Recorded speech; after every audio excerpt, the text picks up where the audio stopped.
Hey, my son's wedding is starting.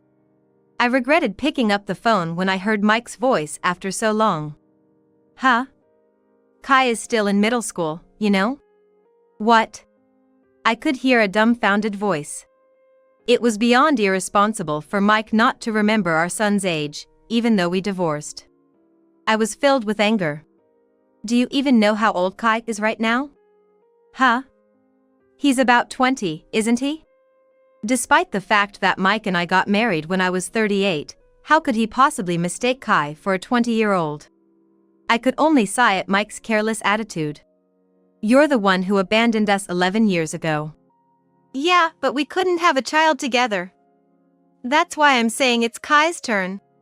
He seemed completely unaware of how selfish his argument was. I decided to fight him thoroughly without hesitation. I won't let you have it your way. Don't ever contact me again. Hey! I hung up the phone, and Mike called me multiple times, but I ignored it. It's his own fault. Let him deal with it. My name is Sana Turner. I'm a 44-year-old designer. I divorced 11 years ago and now live with our second-year middle school son, Kai. I divorced Mike 11 years ago. The reason for our divorce was Mike's infidelity. He was originally busy with work and came home late, but one day he suddenly brought a woman home. I'm going to remarry this woman. Remarry? You mean divorce me? Kai is only 3 years old. When I raised my voice, Mike made a bothered expression. Without even looking at Kai, he shooed him away with a gesture. He's already 3 years old. Kids only need one parent. Come on, get out, get out. What? What are you going to say to your mother? To my words, Mike smiled slyly. And he said something shocking. Mom introduced me to this woman. What? So, you're useless to me now. Write that divorce paper and get out. As Mike said this, cuddling with his lover, I left the house, carrying Kai with me. I went back to my parents' house, but since they were living with my brother and his wife, I couldn't stay long. I decided to start working while raising young Kai. Before marrying Mike, I was a designer. I traced my old contacts and began taking orders online. I barely slept due to Kai's night crying, but working while watching him grow was tough yet enjoyable. My parents helped occasionally, and my sister-in-law Jolie also assisted, allowing me to get my work on track. Now, I earn enough to live comfortably, even wealthily. Mike never paid child support, nor did he ask to see Kai. I didn't even know where Mike was. Rumor had it he went abroad, but I had no details. To me, he had disappeared. Though it frustrated me that Kai's right to child support was ignored, I preferred not seeing Mike. This life continued until Kai was in 5th grade. One day, he asked, "Hey Mom, what's my dad like?" What? Caught off guard, I replied. He scratched his nose awkwardly, saying, "We were asked about our parents in class, and I realized I never heard about Dad from you." I was struck by his words. I never really talked about Mike to Kai. Okay, let's have tea later and talk about it. Thanks. I thought to myself how he had grown into a fine young man. While thinking that thing, I made tea. And I told Kai about Mike, omitting the affair. Kai, being in the upper elementary grades, seemed to understand. So, what would you do if he came to see us now? Do you want to see him? I asked. Kai hesitated, then dropped a bombshell. Someone claiming to be my dad was at the school gate. He asked if I wanted to live with him. What? Shocked, I almost dropped the plate I was holding. How did Mike know where we lived after disappearing overseas? The answer would come in the worst way later, but at that moment, I was filled with foreboding. What do you want to do, Kai? No, I want to live with Mom, and really, you're the only parent I have. I don't really get how that guy could be my dad. I was relieved by his words, but still, Mike showing up at the school out of the blue and suggesting they lived together was just out of line. I hadn't heard from Mike in 8 years, but I decided to contact him. His phone number might have changed. Still, I dialed. "Hey, Sana, long time no see." He answered as if we had only been apart for a week. I sighed deeply at his tone. Just from the phone call, I could tell Mike hadn't changed. "Did you go to Kai's school?" "Yeah, about that. Thought I might reconcile with you." I was trying to pave the way. I was momentarily confused, not understanding what he was talking about. Reconcile? With who? What? You and me, obviously. Why? Because I felt like it.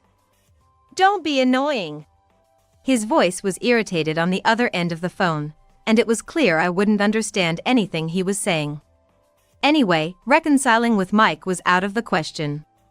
So Mike thought he could just reconcile with me because he felt like it? I wish he would stop making a fool out of people. Reconciliation is not happening. Kai wants to live with me, and he doesn't want to live with you. Mike clicked his tongue loudly on the other end. But seconds later, he cheerfully said something shocking. "Then give me money." We didn't split assets, did we? What? We agreed no asset division in exchange for no alimony. When we divorced, my mother-in-law, concerned about how they looked, had balked at paying alimony.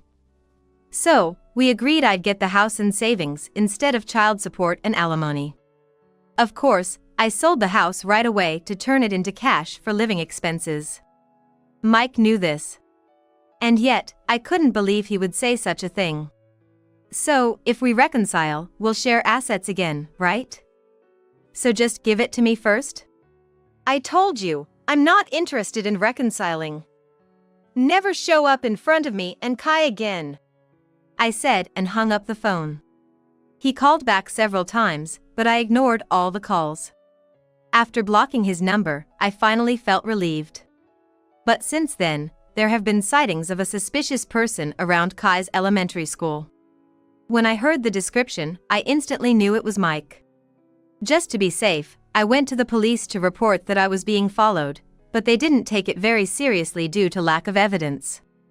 Reluctantly, I decided to start picking up and dropping off Kai at school. For several weeks, Mike didn't try to contact us, and the reports of the suspicious person died down. That's when I let my guard down. What Mike did that day was unforgivable. "Mom, it's okay, you don't have to pick me up today. I'm going to hang out with friends." "Are you sure?" "But it's fine. We haven't heard about any suspicious people lately." He was right, he had been cooped up a lot lately and probably wanted to play with his friends. So, I decided not to pick him up. However, Kai didn't come home even after curfew. "He's late." I waited at the door, but there was no sign of Kai.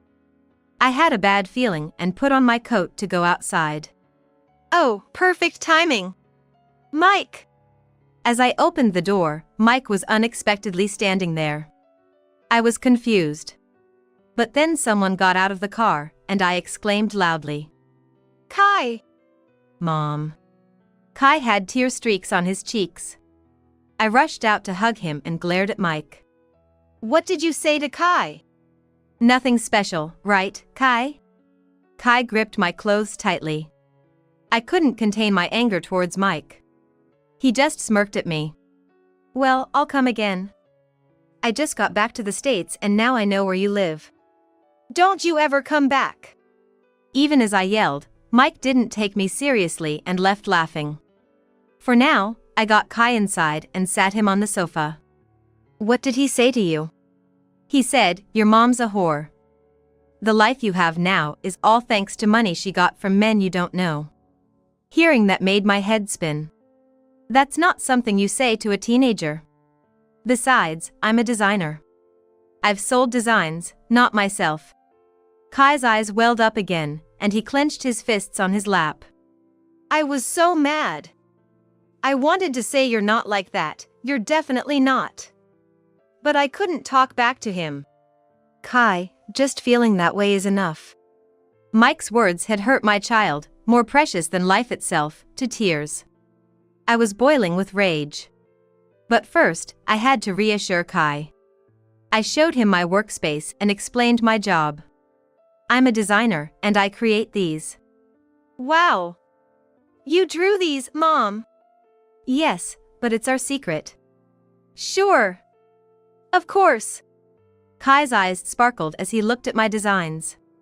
I was relieved, but I couldn't predict when Mike might interfere again. So, I suggested moving to Kai.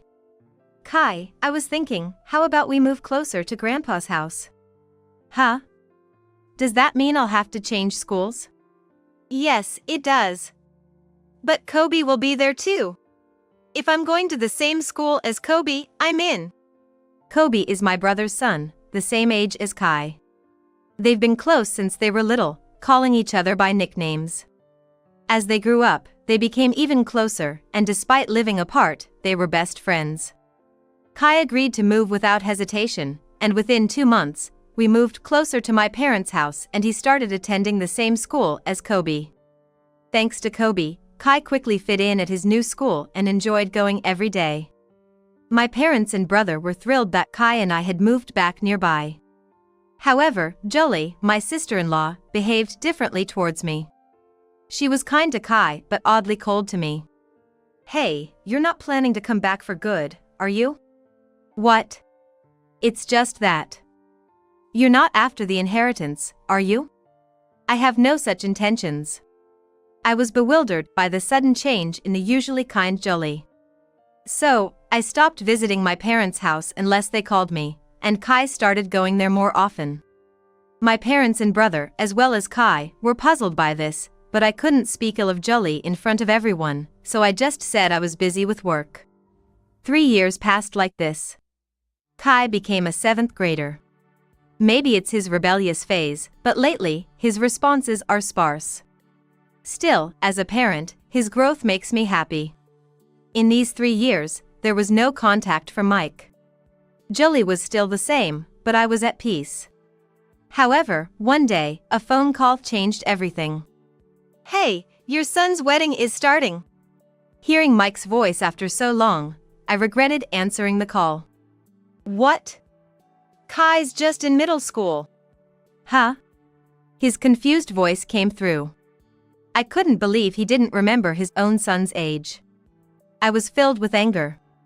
You don't even know how old Kai is? What? He's about 20, right? How could he think Kai was 20 when we divorced 11 years ago when he was 38? I could only sigh at Mike's carelessness. You're the one who left us 11 years ago. Yeah, but I didn't have any kids with that woman. That's why it's Kai's turn now. His selfish reasoning was apparent. I decided to fight back thoroughly. I won't let you have your way. Don't contact us ever again. Hey! I hung up, ignoring the multiple calls from Mike. He deserved it. At best, he should be in trouble. I changed my phone number first. But then, Mike called me again, even with the new number. Hey, you made me look like a fool. Now you're changing your number to run away? At that moment, I realized why Mike knew where I was. I confronted him calmly. You're connected with Jolie, aren't you? What are you talking about? Mike was clearly flustered. Bingo. I calmly laid out my deductions to Mike. You knew my address and even what Kai's school and face looked like, even though you haven't seen him since he was 3. All that info came from Jolie, right? The phone was cut off abruptly. I tried calling back repeatedly. But Mike didn't answer. Eventually, he blocked my calls, so I sent an email. Mike, having read it, called me back immediately. Don't you have a heart? That's exactly what I'd say to you. I retorted coldly to Mike, who was shouting without considering his own actions. By the way, Jolie's there with you right now, isn't she? Can she take the phone? Why would you think that? I mean, no, she's not here. His too obvious reaction was exasperating. I murmured the contents of my email to him. Kobe's father. That's not you, Mike. See, she's there, isn't she?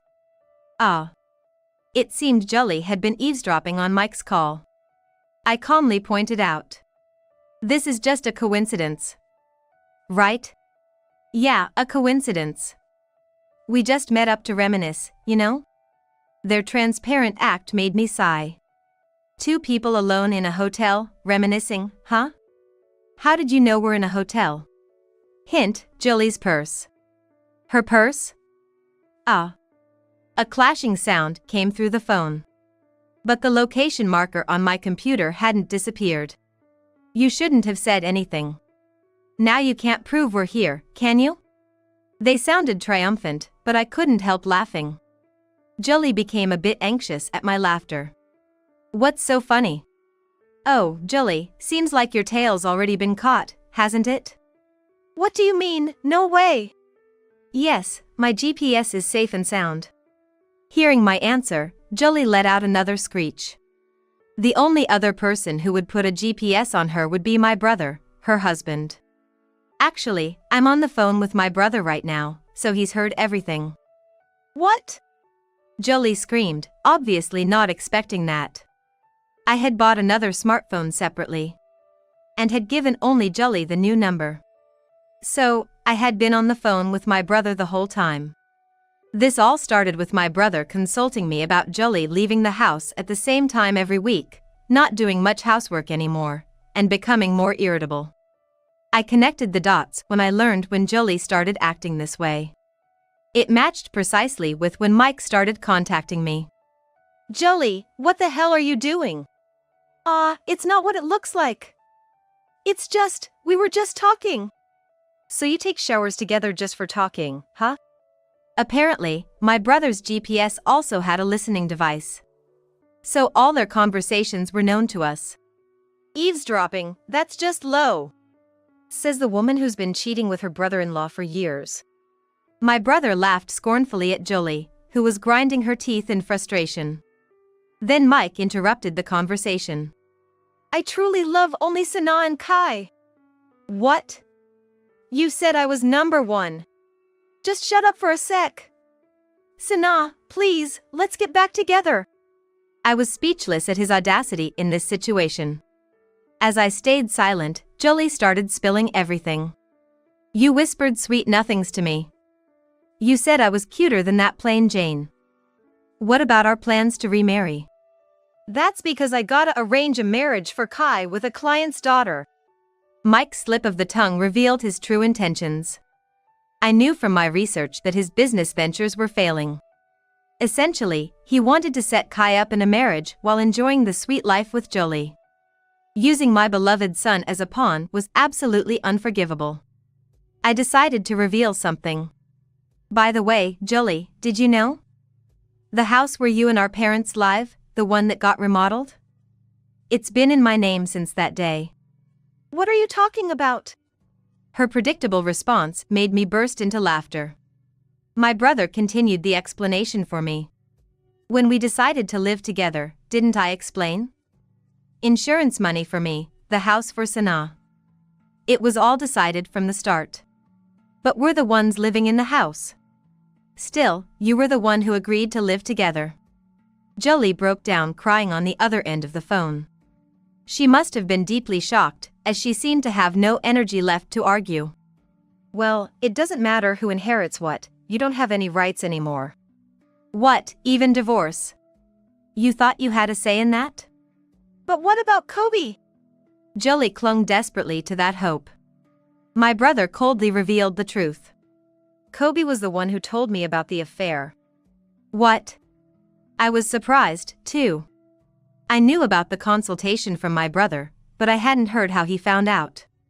I was on a business trip, and my mother went on a trip with friends. You brought Mike home. Ah. She seemed to realize what he was referring to.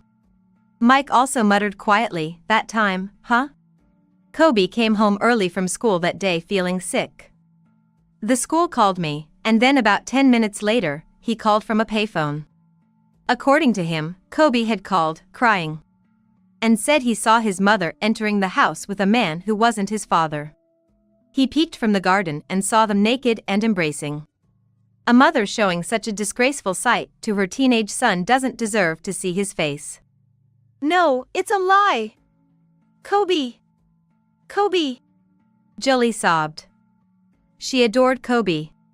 It is why she was cold to me as a target of her jealousy but couldn't be harsh to Kai, who was close to Kobe.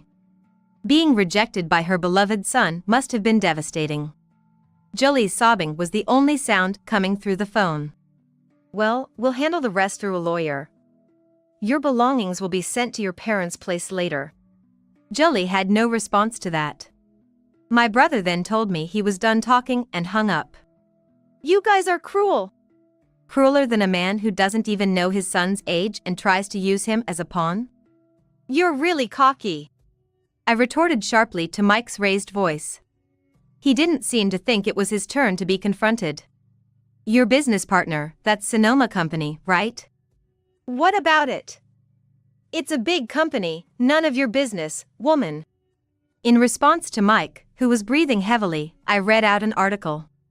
As of today, Sonoma Company has gone bankrupt, and the expected debt is up to $800 million. What? You've got to be kidding me. If you think it's a lie, check it out online. It seemed that Mike hurriedly searched at my words.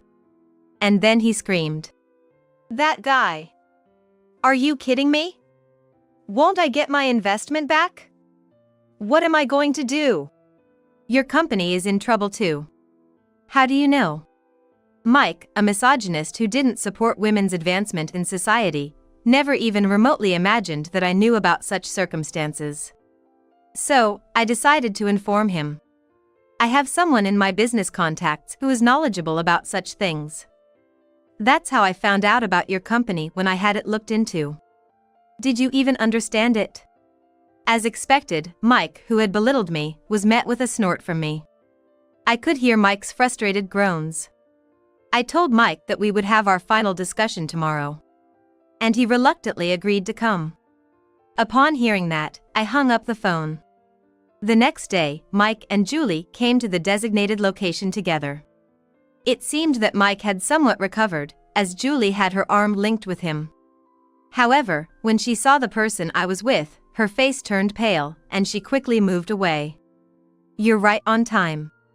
Wait, it's not just you. I didn't say anything like that. I said so, and Julie glared at me with a piercing gaze.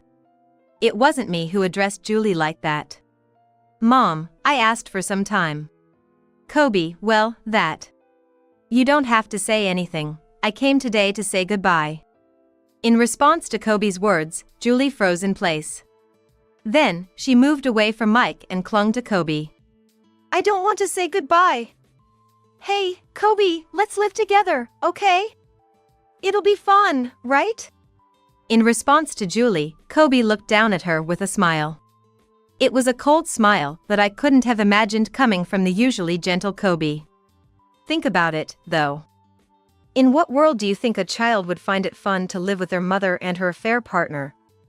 Do you have any idea how shocked I was by the scene I witnessed from the backyard? Kobe calmly confronted Julie with a smile, and she remained frozen and trembling. Watching the scene unfold, I was certain that Kobe really was my brother's son. His way of showing anger was exactly the same. And that partner is the father of my best friend and cousin, Kai, Sana's ex-husband? How could you be so unprincipled? You're terrible. Who do you think gave birth to you? Julie snapped back, seemingly reaching her limit. Kobe pointed at her and laughed coldly. Unfortunately, it was you. Thanks for giving birth to me and for raising me. But you're not my mother anymore. Saying that, Kobe forcibly peeled the clinging Julie off him. She fell to the ground, stunned. Mike glared at Kobe. Then Kai, who had been silent next to Kobe, began to speak. I don't remember my dad, but I'm glad I don't. He's just a stranger to me, always has been, always will be. Living together? Impossible, we're strangers. Mike was initially dumbfounded, then his face turned red. But before he could retort, Kai continued. I don't care if I'm teased for being a mama's boy. My mom is my only parent, and if she remarries, that person will be my parent. You're out. Who do you think allowed you to be born? My mom, obviously. You just spread your seed. What? Mike was so bluntly rejected that he seemed to lose all energy to argue. Tears almost came to my eyes seeing Kobe and Kai's growth. They had been burdened, but they stood by each other. I was so proud of Kobe and Kai. We're off then. We're going to see a movie. We'll be back by curfew. Smiling, the two ran off. Their youthful spirits a bit of relief. I handed Mike a document. Sign this. It's a restraining order and compensation for this time. You too. My brother said, taking out a document from his pocket. What? That's too much. I'm in debt, please. Not my problem. Maybe sell your body? While I was dismissing Mike, my brother was pushing Jolie away. I'll agree to the divorce. But let me live with you. I'll do anything, even housework. We can manage the housework ourselves. Kobe and I don't need you. You're a corrupting influence. Jolie's face went from pale to bloodless at my brother's merciless words. But he continued to lay into her. Just as I was feeling a tiny bit of pity for her, Mike clung to me. Is there really no chance of us getting back together? No chance at all, because I'm engaged now. What? Mike noticed the shining ring on my ring finger for the first time. In fact, after all this happened, I had been proposed to by my boyfriend.